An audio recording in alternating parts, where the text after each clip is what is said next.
सत्संगत जी, प्यार से कहना जी। धन निरंकार जी।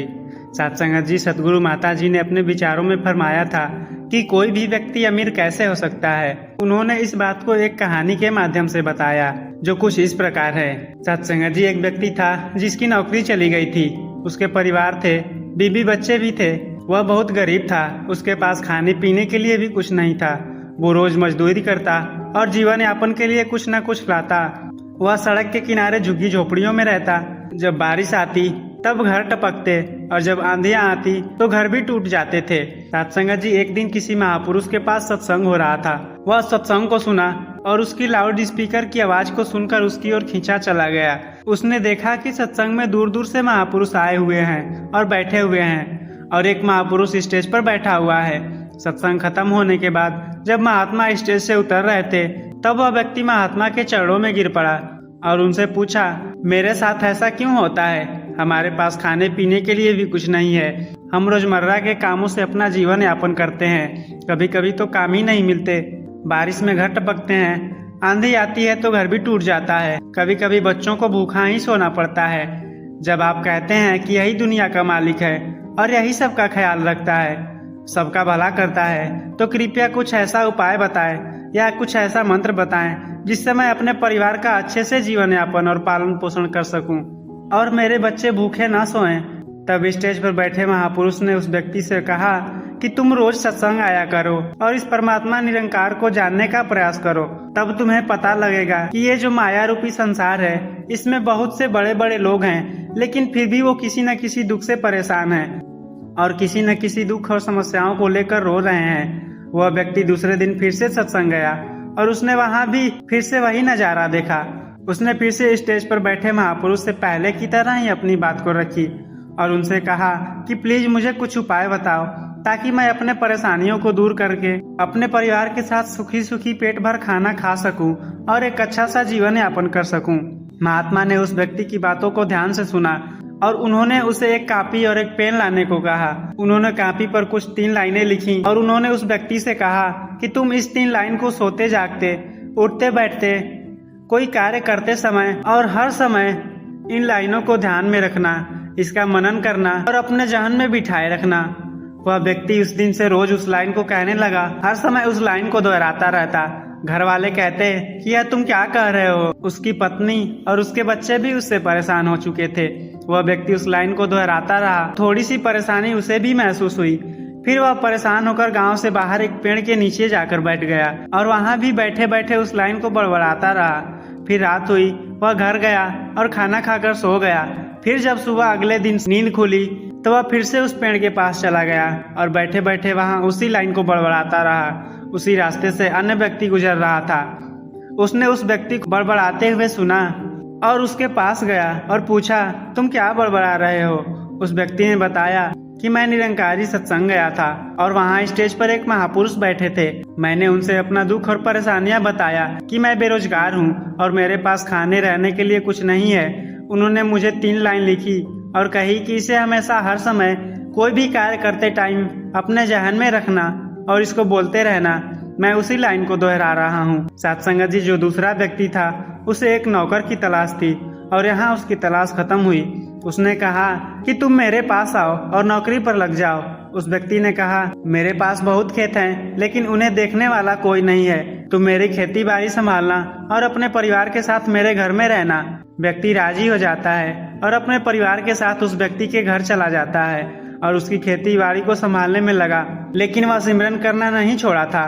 वह तब भी हमेशा सिमरन करता रहता था। उसको सिमरन करते देख दूसरा व्यक्ति हमेशा मुस्कुराता कि इसके ऊपर भगवान की बहुत बड़ी कृपा है, जो वह 3 लाइन्स नहीं भूलता और उसे हमेशा मनन करता रहता है। उसकी खेती उस साल बहुत अच्छी हुई थी और फसल दोगुनी हुई थी। उसके मालिक ने कहा कि उसके खेत से इतने फसल आज तक कभी नहीं निकले थे। यह देखकर वह बहुत ही खुश हुआ। वह उससे उतना प्रसन्न हुआ कि उसने उसकी सैलरी डबल कर दी, रहने खाने पीने की व्यवस्था और अच्छी कर दी। तो महापुरुषों, यह है सतगुरु की कृपा। वह सतगुरु के ख्यालों को भी अपने मन में रखा और सतगुरु ने उसे कहां से कहां पहुंचा दिया। सत्संगत जी, वह व्यक्ति 1 साल बाद फिर सत्संग पहुंचा और वह देखा फिर से वही महापुरुष बैठे हैं जिन्होंने उसे वो 3 लाइनें बताई थी। वह सत्संग में गया और उस महापुरुष के चरणों में गिर पड़ा और रोने लगा। महापुरुष ने उस व्यक्ति को उठाया और चुप होने को कहा और रोने का कारण पूछा।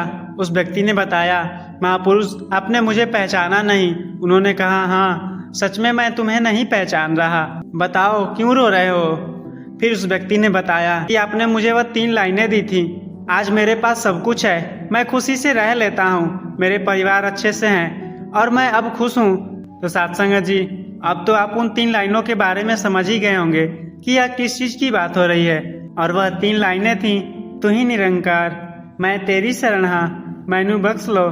साथ संगत जी, सिमरन में इतनी ताकत है कि आप अपने सोच के दायरे को कितना भी बड़ा कर लें, लेकिन उसके कृपा की सीमा को नहीं आंक सकते।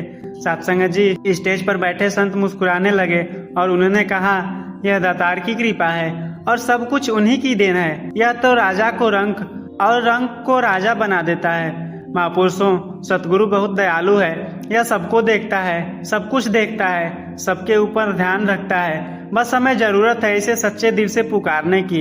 यह दौड़ा दौड़ा आएगा, हमारी सहायता करेगा और अगर हम इसका सहारा लेते हैं तो यह हमें कहीं भी झुकने नहीं देगा, कहीं भी गिरने नहीं देगा। इसकी कृपा तो इतनी बड़ी है कि यह लंगड़े को भी पर्वत चढ़ा सकता है, अंधे को भी दिखा सकता है, गूंगे को भी बुलवा सकता है। इसकी कृपा असीम है, अनंत है, सागर से भी गहरा, आकाश से भी ऊंचा और विस्तृत। साथ संगत जी, आज हम इस भागती दौड़ती दुनिया में बहुत ही भाग्यशाली हैं जो हमें सतगुरु का सहारा मिला, सतगुरु का ज्ञान मिला, समझ मिली और इन्होंने अपने कृपा हमारे ऊपर बनाए। यह संत निरंकारी मिशन कोई चमत्कार की बातें नहीं कर रहा, यह तो सतगुरु की कृपा है जो सदियों से चली आ रही है। बड़े बड़े महर्षि ज्ञानी इस चीजों को पाने के लिए कितने तपस्या किए, कितनी कठिनाइयां पाई, तब जाकर उन्हें यह ज्ञान प्राप्त हुआ। साथ संगत जी, ज्ञान कोई अलग नहीं है, ये तो वेदों पुराणों की ही ज्ञान है। वेदों पुराणों में संतों महापुरुषों ने जो लिखा, यह वही ज्ञान है, यह वही ज्ञान है जिसे महाभारत में श्री कृष्ण ने अर्जुन को रणभूमि में दिया था। यह वही ज्ञान है जिसे मीराबाई पाकर श्री कृष्ण के ख्यालों में पागल हो चुकी थी। साथ संगत जी, ये दुनिया बिना भगवान को जाने अंधी भक्ति किए जा रही है। सतगुरु को बिना जाने उसकी भक्ति करना अधूरा है। आज सतगुरु यही पैगाम दे रहे हैं, देशों विदेशों में घूमकर लोगों को जगा रहे हैं कि आओ सतगुरु परमात्मा को साकार रूप में देख लो। सत्संग जीवन में कुछ भी हो, कितनी भी कठिनाइयां आ जाए, कितने भी कठिन परीक्षा हो जाएं, लेकिन हमें सेवा, सुमिरन और सत्संग नहीं छोड़नी है। हमेशा सतगुरु की रजा में रहना है, हमेशा इसका ध्यान रखना है, हमें अपने कर्मों को करना है, क्योंकि अगर हमें दुख ना आए तो हम सुख की अनुभूति नहीं कर सकते। सत्संग जी, किसी भी सिक्के के 2 पहलू होते हैं, अगर सुख है तो दुख है, दिन है तो रात है, क्योंकि किसी भी चीज के अगर 2 पहलू ना हो तो वो चीजें अनबैलेंस हो जाती है। यहाँ एक और उदाहरण आता है कि जैसे एक पेंसिल होता है, पेंसिल चित्र बनाने का कार्य करता है, लेकिन उसका जो एक निगेटिव साइड है वह है इरेजर, जो कि उसके बनावट को मिटाने का कार्य करता है। साथ संगत जी, इरेजर उसके बनावट को या चित्रकारी को या चित्र को मिटाता तो है, लेकिन रबर जो है उसको बिगाड़ने का कार्य करता है। और अगर जब वही पेंसिल किसी गलत चित्र को बना देता है या उसका चित्र बनाते समय अगर कुछ गलती हो जाती है तो वही इरेजर काम आता है। साथ संगत जी, अगर इरेजर ना होता तो वैसी चित्रकारी नहीं हो पाती जैसी करनी थी, क्योंकि चित्रकारी में जो गलत चीजें थी उसे तो हटाया ही नहीं जा सकता था। तो इस प्रकार पेंसिल और रबर की तरह यह सुख दुख भी हैं। जैसे दुख आते हैं तो उसके बाद सुख भी आता है, और जब सुख आता है तभी हम उस सुख की अनुभूति कर पाते हैं। अगर दुख ना होता तो हम कैसे जानते कि सुख का महत्व क्या है। हमारा जो जीवन है वह नीरस हो जाता, न्यूट्रल हो जाता। साथ संगत जी, हमें हर परिस्थिति में एक समान रहना है। सुख आए तो उसका शुक्राना करना है, और अगर दुख आए तो उसे जीनी है। साथ संगत जी, जीवन को जीना है, न कि उसे काटना या बिताना है, क्योंकि यह जो मनुष्य का जीवन है यह बहुत भाग्य से मिलता है। कहा जाता है कि 84 लाख योनियों को काटने के बाद ये मनुष्य का जीवन मिला है, और अगर हम इसे यूं ही बिता दें तो फिर से हम उसी जाल में फंस जाएंगे जहां से छुटकर आए थे।